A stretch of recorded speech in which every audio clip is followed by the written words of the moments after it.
Net में दूसरा option जो है वो है पोर्ट फॉरवर्डिंग। पोर्ट फॉरवर्डिंग क्या है? बेसिकली डेस्टिनेशन नेट में पोर्ट फॉरवर्डिंग का मतलब सिंपल वर्ड में ये है, डिटेल से मैं पढ़ा चुका हूं कल, कि पोर्ट सेम होगा, पोर्ट चेंज नहीं होगा।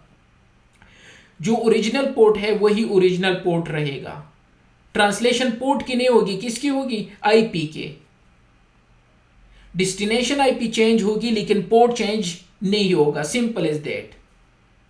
इसको कहते हैं पोर्ट फॉरवर्डिंग। जाते हैं लैब पे, तो वही लैब है जो हम यूज करते आ रहे हैं।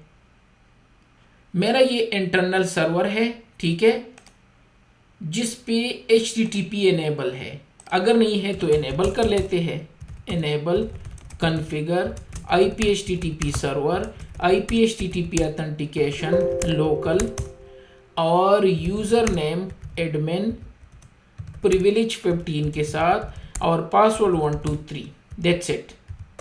ये मेरा HTTP सर्वर बन गया, इंटरनल सिस्टम। और HTTP जो है बाय डिफॉल्ट 80 पोर्ट पे लिसन करता है। अब अगर बाहर से लोग इनको एक्सेस करेंगे तो इसके लिए मुझे नेट रूल चाहिए, डेस्टिनेशन नेट। तो यहाँ पे जाके नेट रूल में, और जो प्रीवियस हमने बनाया था उसको ही मॉडिफाई कर लेते हैं, स्टैटिक डायनामिक नेट जो था, ठीक है। यहाँ पे लिख देता हूँ port forwarding destination net. Again source क्या होगा? बाहर से आ रहा है। डेस्टिनेशन क्या होगा? आउटसाइड होगा। कौन से इंटरफेस पे? 1/1 पे। अगर रिस्ट्रिक्ट करना चाहते हो तो HTTP लिख दो कि सिर्फ HTTP पे हेड करेंगे। सोर्स हमें पता नहीं है कि कौन आएगा, पूरी दुनिया है वो इस सर्वर को एक्सेस कर सकते हैं, लेकिन हेड करेंगे हमारे बाहर फायरवॉल के IP पे 114.100 पे। और जब ये यहाँ पे आए तो इसको डेस्टिनेशन ये है, अच्छा वो इसने फायरवॉल में नहीं है वो ऑप्शन, तो यहाँ पे इसी को यूज करके ये 1.10 में कर दो, लेकिन ट्रांसलेट क्या होगा? 80। जो वर्जन 8 है वर्जन 9 में अलग से पोर्ट फॉरवर्डिंग लिखा है, लेकिन यहाँ इसको सेम यूज करके पोर्ट लिख दो, तो वो क्या करेंगे? पोर्ट 80 में। अच्छा एक्चुअल भी 80 है और हिट भी करेगा पोर्ट 80 पे, और ओके कर दो। That's it. थोड़ा सा डिफरेंस था इसमें, और कमिट चेंजेस कर दो। तो स्टैटिक IP जब हम कर रहे थे तो वहां हम पोर्ट की केयर नहीं कर रहे थे। पोर्ट फॉरवर्डिंग में हमने क्या किया? पोर्ट मेंशन किया कि एग्जैक्टली ये पोर्ट होंगे। तो अपनी अब रिस्ट्रिक्शन लाई कि नहीं, सिर्फ यही पोर्ट होगा, और जो ओरिजिनल पोर्ट से एक्सेस करेंगे उसी पे ये सर्वर एक्सेस होगा। तो सर्वर भी 80 पोर्ट पे कॉन्फ़िगर है और बाहर से लोग भी 80 पोर्ट पे आएंगे, तो फिर इसको हम कहते हैं पोर्ट फॉरवर्डिंग।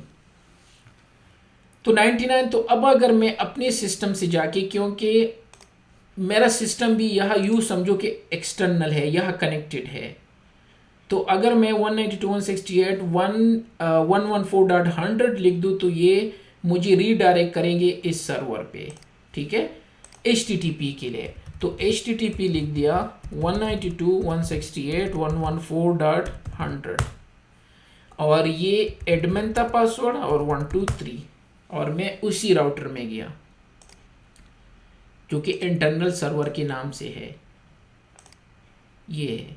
तो मैंने हिट इसको किया, डेस्टिनेशन चेंज हो गया 1.10। अच्छा सिक्योरिटी रूल जो हम बनाएंगे, क्योंकि लास्ट वाले में हम भूल गए, तो सिक्योरिटी रूल यहाँ मैंने एनी कर दिया है, तो एनी को डिलीट कर लेते हैं। रूल अब क्या बनाओगे? रूल इस तरह होगा,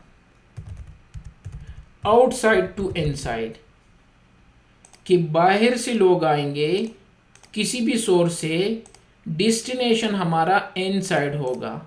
एप्लीकेशन अगर मेंशन करना है तो वेब ब्राउजिंग कर सकते हो, लेकिन मैंने एनी कर दिया कि कोई भी, और ये कमेंट चेंजेस करें ताकि मैं दोबारा शो करूं। तो नेट रूल अलग है जो हम मिस कर चुके फर्स्ट वाले में, तो यह शो करा देता हूं। Net rule outside to outside है, लेकिन सिक्योरिटी रूल क्या होगा? आउटसाइड टू इनसाइड होगा। तो इसको सेव होने दो, जब सेव हो तो दोबारा टेस्ट करा देते हैं 98, और यहां से मैं ये IP दोबारा लिख देता हूं ताकि वो क्या है प्राइवेट ब्राउजिंग में, ताकि आप ये ना समझो कि ये तो पुराना वाला सेशन था वो चल रहा है।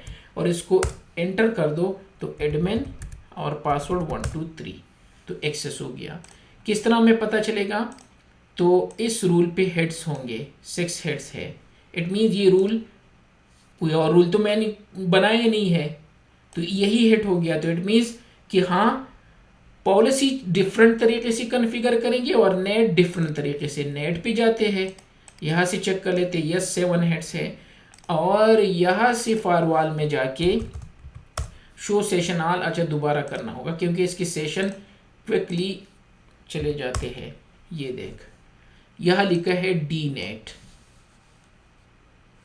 और 192.168.180 पोर्ट, और इसको ट्रांसलेट कर दिया 80 में ही।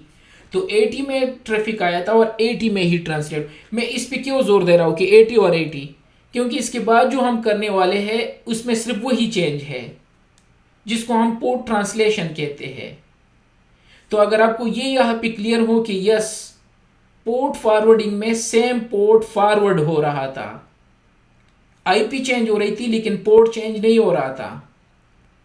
लेकिन जब हम जाएंगे पोर्ट ट्रांसलेशन पे, ये पोर्ट फॉरवर्डिंग है कि पोर्ट को फॉरवर्ड कर दो, जो पोर्ट है उसी पे वो सर्वर भी काम कर रहा है। क्लियर है? तो इस वजह से मैं बार बार ये रिपीट कर रहा हूं, क्योंकि जब आपको ये आइडिया ना हो तो वो लास्ट वाला ऑप्शन जो हम डेस्टिनेशन नेट में कर रहे हैं वो क्लियर नहीं होगा। ठीक है?